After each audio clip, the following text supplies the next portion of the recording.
Welcome to this deep dive. Today we're tackling a really fascinating and maybe complex area, consciousness itself and how it might connect with, well, non-human intelligence. Right. We've got these source excerpts that look at common threads across experiences that, on the surface, seem totally different. Exactly.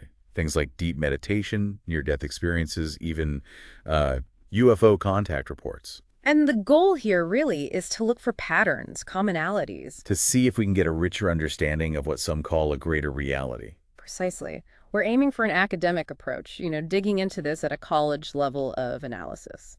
So the source material itself argues, implicitly maybe, for some kind of unifying phenomenon behind all this. I think that's the core idea, yes. It's not just looking at things in isolation. It's comparing how similar themes, similar after effects pop up across these very different triggers. Which strongly suggests there might be some fundamental principle at work. Exactly. Something bigger than the specific context of, say, just one type of experience. Okay, let's dive into the first main area then.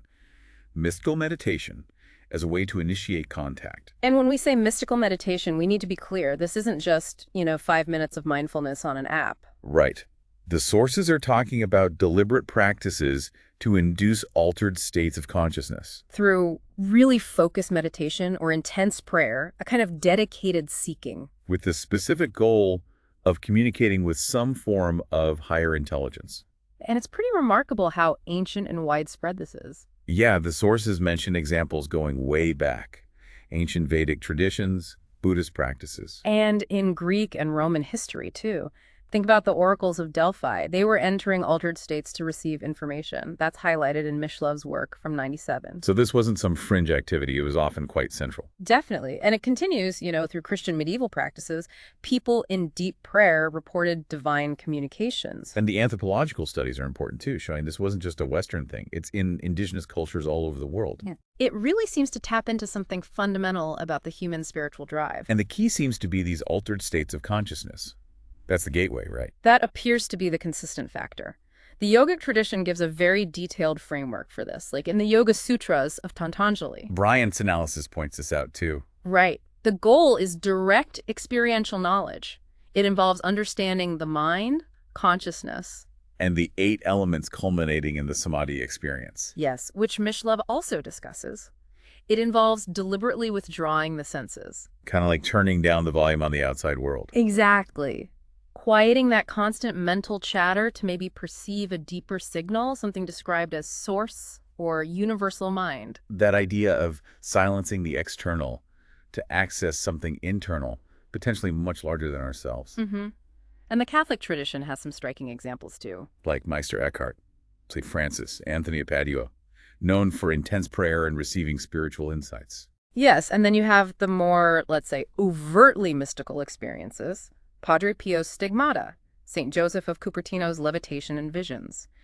Grosso documented these in 2015. So even within one religious tradition, you see this pattern, altered states, leading to perceived divine contact. And if you zoom out, you see it across the board. Hinduism, Buddhism, Islam, especially Sufism, Judaism, shamanic practices. Different interpretations, different frameworks, but the core experience seems similar. This entering a non-ordinary state to connect with something higher seems remarkably persistent. And it's not just religious context either. Dr. Eben Alexander's story is fascinating here. The neurosurgeon. Right. Identified as an atheist, a materialist. But after his near-death experience, he starts using meditation specifically to connect. And he talks about how intentionally reducing sensory input can help connect with what he calls the collective mind. Which suggests this potential might be inherent to consciousness itself, regardless of belief. It really makes you question our standard models of consciousness, doesn't it? If someone with that background can access this shared intelligence through practice... It challenges the boundaries we usually assume. Definitely. And then there's that anonymous professor's experience. Oh, right.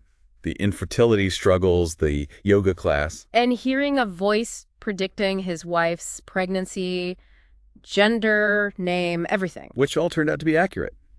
The shock, the disbelief, but then ongoing communication. Coming from an academic, that's pretty compelling.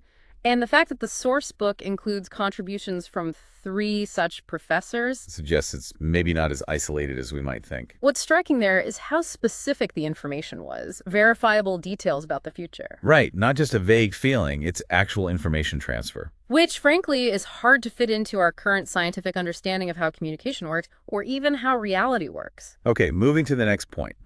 This idea that certain intense experiences, NDEs, and these CAT-P UFO encounters seem to trigger subsequent paranormal experiences. Yeah, it's like these events flick a switch or open a door to perceiving more. It's not just the initial event, but the after effects that follow for many people. Exactly. And for NDEs, the list of common after effects is quite long. Increased precognition is a big one, knowing things before they happen. Poltergeist activity, OBEs, out-of-body experiences. Right. Consciously leaving the body, seeing or interacting with deceased spirits, seeing orbs, energy auras. And even developing healing abilities, like becoming Reiki healers. The accounts from Dr. Melinda Greer and Dr. Yvonne Kasten really bring this home. Dr. Greer seeing a spirit walk through elevator doors after her second NDE. And she already had a history of paranormal stuff after her first NDE, including UFOs and even Bigfoot encounters. It suggests a potential link between different types of phenomena. And Dr. Kasten, after multiple NDEs, saying they accelerated her spiritual journey, made psychic phenomena part of her daily life. It sounds like a fundamental, lasting shift in how she experienced reality. And it's crucial to remember, these aren't just stories. We have researchers like Alexander, Long, Grayson, Moody, Ring. Right. They've all documented these after effects systematically in NDE experiencers. There's a clear pattern. Now, if we look at the CAT-P UFO experiences, we see something remarkably similar emerge. The literature there also documents after effects that sound almost identical to the NDE ones. the big 5-year academic study mentioned in the sources, 4,300 people involved. Yes, and 58% of them reported an increase in psychic abilities after their UAP encounters. That's a significant number. And the specific abilities sound familiar. Precognition, poltergeists, OBEs. Seeing spirits, orbs, auras, developing healing abilities, it's basically the same list as for NDEs. The overlap is striking. It really is. And again, there's a body of literature on this from researchers like Hernandez, Valley, Rodwell, Rains. Suggesting that contact with whatever is behind UAP might also trigger this expansion of perception. Jacques Vallée's work, especially Dimensions, is key here. He noted how paranormal events often become almost normal for people after close encounters, including distortions of time and space, and what he called the psychic component. His investigation of Dr. X is a good example. Mystical feelings, telepathic events, even uncontrolled levitation, electrical disturbances, all after a UFO sighting. And that's compared to Alberto Fernandez, the ex-DEA agent, who reported similar things: levitation, electrical effects, telepathy, increased spirituality. It strengthens the case that these after effects, however strange they sound, seem to be a genuine part of the experience for some people. But the sources also mention a lack of similar large-scale research on after effects from OBEs or entheogens. Right. There are testimonies, anecdotes, sure, but not the same kind of systematic study, at least not yet. It's an area needing more research to see if the parallels hold up there too. Okay, let's shift to another commonality: medical healings. This is another fascinating overlap. Both NDE and CAT-P UFO literature are apparently full of these accounts. Significant, sometimes seemingly miraculous, physical healings. Exactly. The source notes that it's less documented in literature for OBEs, spirit contact, or entheogens, but for NDEs and UFOs, it seems quite common. Anita Morjani's case is probably one of the most well-known NDE healings. Absolutely. End-stage lymphoma, organs failing, doctors giving her hours. In the NDE, the feeling of unconditional love, deciding to return, expecting to heal. And then she wakes up, refuses more treatment, and the cancer just disappears within weeks. Which, from a standard materialist medical view, is completely unexplained. It strongly suggests something beyond the purely physical was involved, maybe linked to her conscious experience during the NDE. Dr. Eben Alexander's recovery, too. Rare meningitis, minimal survival chance, no brain activity. Then the NDE and what his own doctors called a complete and remarkable recovery. An independent review confirmed how unexpected it was. And beyond these famous cases, the sources point to lots of YouTube testimonies. Right, people like Rosemary Ringer healing from cervical cancer, Sabine Kalbus's brain tumor vanishing after seeing a light being, Annabelle Beam healing from digestive disorders after meeting Jesus in her NDE, Rosemary Thornton's disease disappearing. While anecdotal, the sheer number of these stories is interesting. Now, looking at healings linked to KP UFOs. We have quotes from researchers like Edith Fior and John Mack acknowledging these occur. And your own experience, didn't you mention your dog had a healing related to an energy being? Yes, that's a personal anecdote that fits this pattern, suggesting a potential link. Plus, Preston Dennett's books documenting many UFO healing cases. And that free UFO experiencer study found 50% reported medical healings connected to their encounters. Half is a huge percentage. That seems really significant. It does. Beyond UFOs apparently analyzes 10 such cases in detail. The anonymous ER doctor, Dr. Z, his story is wild. History of OBEs, early graduation. Then the hemorrhagic shock, the OBE to a room with a small gray, and instantaneous healing when he returned to his body. Extraordinary claim. And Valley's case of and apparently they were often told they wouldn't remember the details until needed. That's another curious layer, yeah. Dr. Mary Neal's story is powerful too. Her son predicting his own death, her NDE confirming it. And the timing of her finishing her book just before he died, it's quite poignant and raises questions about premonition. Again, sources point to YouTube testimonies of NDEers getting future info. And turning to UFO contact beyond UFOs apparently details very similar warnings, ecological, nuclear, almost identical to the NDE accounts. The free survey asked about info received on the planet's future or past. And the examples given are quite dramatic. End-of-the-world scenarios, disasters, humanity's destructive path. Reportedly received telepathically, sometimes in alternate realities, like the Matrix. Yes, and within those Matrix experiences, some saw their own future, and over 30% saw Earth's potential future. So glimpses into possible timelines, perhaps. It certainly sounds like it. Then you have mediumship. Communicating with spirits who discuss verifiable past and future events. Research by Klimo, Schwartz, Beischel documents cases like that, supporting the idea of consciousness accessing information beyond linear time. And precognitive experiences seem more common after these events, too. Elizabeth Crohn's book has NDE examples. Beyond UFOs has CAP UFO examples. Your wife's experience with the car engine preventing a breakdown. Yes, that's a personal example of that kind of intuitive knowing about an immediate future event, which seems common after contact. And OBEs, astral travel, remote viewing, also support nonlinear time. While the NDE itself is consciousness outside space-time, remote viewers accessing past-future details. Stephen Schwartz writes about this. So the takeaway here is that accessing past-future info seems common across these modalities. Which really bolsters the idea of studying them together as potentially tapping into a greater reality, maybe like the Akashic records, for the evolution of some universal mind. Which leads us to another major commonality. Profound personality and worldview transformation. Yes, huge positive changes are frequently reported by both NDE and CAP UFO experiencers. Kenneth Ring's early NDE research highlighted this consistently. Less fear of death, greater appreciation for life, more self-acceptance, more caring for others. Less interest in materialism, more spirituality. Ring really believed these changes were authentic, showing our potential for deeper living. And his Omega project directly compared NDE and UFO experiencers. And found identical positive changes. That's a key finding. Which the free UFO study confirmed, using many of Ring's own questions. Exactly. Thousands of responses across different languages, and the results matched Ring's NDE findings. Table 1 in Beyond UFOs breaks it down. Right. Big increases in compassion, appreciation of life, spirituality. Concern for the planet, understanding life's meaning, sense of purpose. And significant decreases in materialism, interest in organized religion, fear of death, desire for fame or wealth. The shift away from the material towards the psycho-spiritual is really clear in the data. Which raises big questions, doesn't it? What causes these changes? What's the intelligence behind it, if any? Is it connected to our global problems? Absolutely.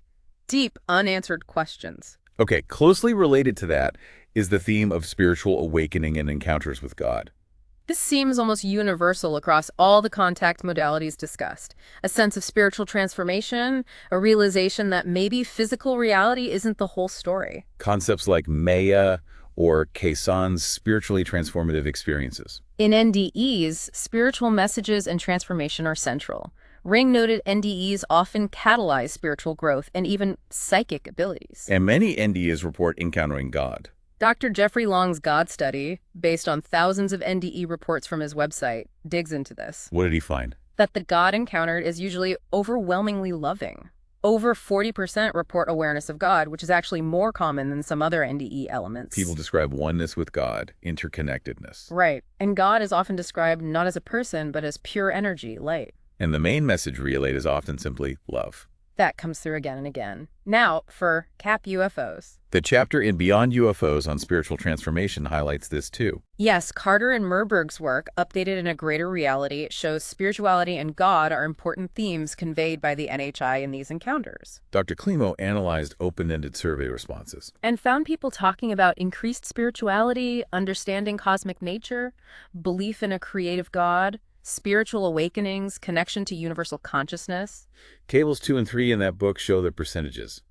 Receiving messages about love, oneness, God, life after death, reincarnation. And high agreement with statements about humanity evolving, holistic thinking, accelerated spiritual growth, cosmic forces, becoming more spiritual and psychic. It's quite striking. What about OBEs, astral travel, remote viewing in this context? Again, less large-scale statistical data, but the articles in the source book from experiencers in these fields often discuss spiritual communications, messages perceived as from God. In entheogenic experiences, psychedelics. 2 academic articles in A Greater Reality cover this. Dr. Griffiths compared God encounter experiences from natural triggers versus psychedelics. And found similarities. Remarkable similarities. Vivid encounters with conscious, benevolent intelligence. They met criteria for mystical experiences, led to decreased atheism, lasting positive changes. And Dr. Timmerman's study on DMT Showed it models the NDE experience very closely, correlating with ego dissolution and mystical states. So across all these different ways of having these experiences, spirituality and concepts of God or higher intelligence are consistently reported. It seems to be a fundamental aspect of the phenomenon, however it's triggered. And perhaps the most crucial element tying all this together is the emphasis on love. Yes, that comes through as absolutely central across the board. In NDEs, that feeling of immense, unconditional love is often the most lasting memory. Moody, Grayson, Ring, Long all emphasize this. Grayson said the core message is often love one another, leading to dramatic lifestyle changes. Learning to love becomes the most important thing. I remember Dr. Moody telling me the same thing. The key message was learn how to love. And for UFO experiences, Ring's Omega project found those identical positive changes, implying love is central there too. Beyond UFOs also found increased love and compassion in UFO experiencers. And Klimo's chapter documents NHI messages urging humanity to be more spiritual and loving. Richard Maurice Buck's idea of cosmic consciousness seems relevant here. Right. Maybe these UFO contacts can trigger a shift towards that state interconnectedness, universal love. The examples in Beyond UFOs show people feeling love from the NHI, understanding cosmic intelligence, unity, sacredness, leading to personal transformation towards love. For OBEs, astral travels, remote viewing, again, in fewer big studies, but Marilyn Hughes's article gives examples of love spirituality messages received. In Tom Campbell's theory, the physicist. Yes, his My Big Toe theory discussed in A Greater Reality. He posits love is basically the tool the universal mind uses to reduce entropy disorder and stabilize consciousness in our spiritual or virtual reality. So consciousness units, IUACs, within a larger consciousness system, LCS and love counters chaos. That's the idea. Free will lets us choose love, reduce negativity, entropy. The life review assesses those choices. He even suggests collective reincarnation if we don't choose love. It's a thought-provoking extension of the theory, linking individual choice to collective fate. There are video interviews discussing this. And finally, the story of Ruth Ann Friend. A really profound example described as a modern mystic who embodies love and consciousness, having experienced almost all these contact modalities. Your meeting with her sounds incredible.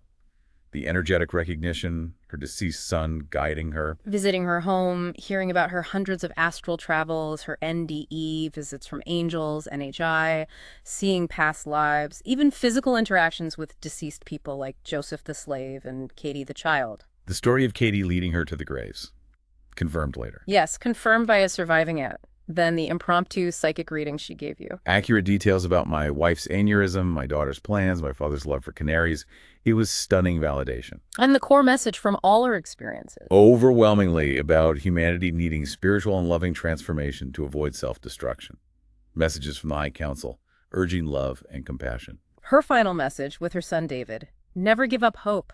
And most important of all is to love one another. Love is the key. It's a powerful conclusion to that theme. So these commonalities, meditation, after effects, healings, visions, transformation, spirituality, love, they raise fundamental questions. About the nature of reality, NHI, virtual reality, God, the force behind contact, how these modalities connect. About human nature, are we eternal spiritual beings? What happens after death? Why is love so important? How does this relate to our societal problems? The source lists 10 key questions for future research.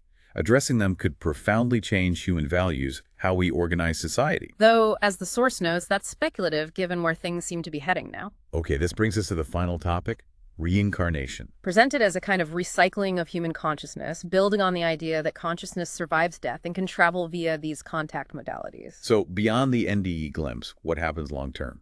Right. The sources mention the bardo state, the intermediary phase, but focus mainly on reincarnation, the soul being reborn into a new body, usually without prior memories, though young kids sometimes recall things. And the assertion is that there's overwhelming evidence for this, even if it's not widely discussed in the West. Yes, and that most pre-modern cultures actually embraced it. Starting with ancient India. Hinduism, Buddhism, Jainism, Sikhism. It's central there. Trace back to the Upanishads, even the Rig Veda. The Bhagavad Gita discusses it. Samsara, the cycle of rebirth and liberation. Jainism has the eternal soul, Jiva, cycling through rebirths based on karma, aiming for liberation. And Buddhism has samsara too, a suffering-laden cycle, with nirvana as the escape. The Tibetan Book of the Dead details the bardo state between lives. What about ancient Greece? A strong tradition of discussing it too. Pythagoras may be influenced by Orphism. Plato wrote extensively about it. The myth of describing a soul's return and choosing its next life. And hints in Phaedrus, Mano, Timaeus, Laws. Phaedo quotes Socrates believing we live again. Timaeus even links reincarnation to cosmic reward and punishment. And the Jewish Kabbalist tradition. Yes, Gilgul Neshamat, the rolling of souls. Introduced in medieval times, gained popularity in Hasidism and Lurianic Kabbalah. Isaac Luria discussed it, claimed to see past lives. His disciple Chaim Vital detailed souls migrating to perfect tasks. Rabbi Dubov explains it as completing tasks or rectifying sin. Rabbi Arizal thought souls repeat until fulfilling all 613 mitzvot for purification. They even discussed soul division in reincarnation. Moving to modern research, Dr. Ian Stevenson at the University of Virginia. A major figure, started researching children's past life memories in the 50s. His division of perceptual studies was formed in '67. He built a database of over 2,500 cases, with 1,700 solved. Yes, using meticulous methods. Interviewing the child, parents, the deceased person's family, checking records. Kids recalled names, places, habits, how they died. He found links to phobias in cases of violent death. About half the kids remembering a violent death had related phobias. And his 1997 book, Reincarnation in Biology, linked memories to shared behaviors and even physical traits, birthmarks or defects matching previous life injuries. The case of the Burmese girl, Maktin Aung Meo. Recalling being a Japanese soldier killed by a U.S. plane, her memories, behaviors, wanting to go to Japan wearing boys' clothes, birthmark, fear of planes, food preference, all match details Stevenson verified about the dead soldier. It's a very compelling case study. Bruce Grayson worked with Stevenson and Tucker, confirming NDEs sometimes recall past lives too. Sharon Roulette's paper also looks at NDE evidence for past lives. And the source mentions later volumes having experiencer accounts of past lives and the bardo. Right. There's also a reference to a chart #4, a spiritual virtual reality model of reincarnation, trying to visually represent these ideas. And it ends with that Thomas Kuhn quote. About how established science can resist ideas that challenge its basic assumptions. A relevant point when considering why reincarnation research isn't more mainstream. So as we wrap up this deep dive, we've covered a lot of ground. These common threads, mystical meditation, after effects, healings, visions, transformations, spirituality, love, reincarnation. They really paint a picture of interconnectedness between experiences that often seem totally separate. It strongly points towards that greater reality concept. The amount of information, from ancient traditions to modern research, is immense, and the exploration is clearly ongoing. Absolutely. There's so much still to understand. We really hope this encourages listeners to think about these profound questions.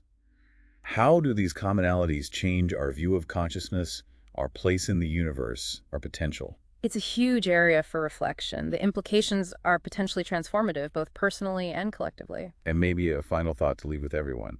If these experiences, including the possibility of reincarnation, point towards consciousness being more fundamental and enduring than the physical body, what does that really mean for how we live our lives right now? That's the multi-billion-dollar question, isn't it? A lot to ponder.